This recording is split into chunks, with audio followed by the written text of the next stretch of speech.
प्यार और मैं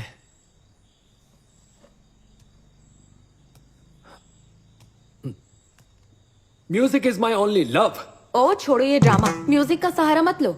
और हमेशा सिंगल लड़के सबसे ज्यादा रोमांटिक होते हैं। সেরম মায়া দেখতে বসার আগে ভেবেছিলাম এটা একটা টিপিক্যাল হরর মুভি হবে, হঠাৎ জাম্প স্কেয়ার, ভয় দেখানো এইসব।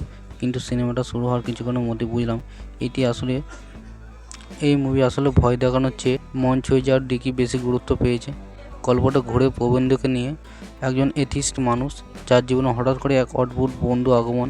সে আত্মাকে সত্যি ভয়ঙ্কর আমার কাছে কিন্তু একদমই না, বরং মনে হয়েছে যেন প্রবন্ধের জীবন সেই কথাগুলি বলে দেয় যেগুলি আমরা নিজেদের বলতে ভয় পাই।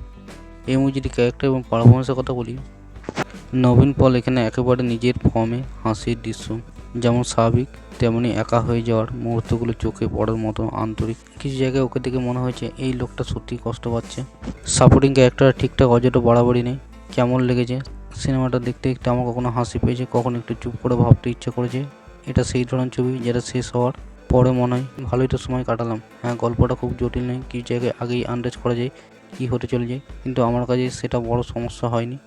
কারণ মুভির আসল শক্তি তার স্টোরি, তার অনুভূতি, ব্যাকগ্রাউন্ড মিউজিক, ভিজুয়াল চোখে লাগার মতো। বিশেষ করে রাতের দৃশ্যগুলো ভয়ের চেয়ে বেশি একটি মায়াবী অনুভূতি তৈরি। আমার রেটিং 5-এর মধ্যে 3.5। যদি আপনি খুবই ভয়ঙ্কর হরর খুঁজে থাকেন তাহলে এটা আপনার জন্য নয়, কিন্তু যদি চান হালকা ফ্যান্টাসি, হাসি আর একটু মন ছুঁয়ে যাওয়া গল্প, তাহলে সারভম মায়া একবার দেখা যেতেই পারে। আমার মুভিটা ভালো লেগেছে। আমরা যদি দেখে কেমন লাগছে কমেন্টে লিখুন, আর ভিডিওটা ভালো লাগে লাইক সাবস্ক্রাইব করতে ভুলবেন না।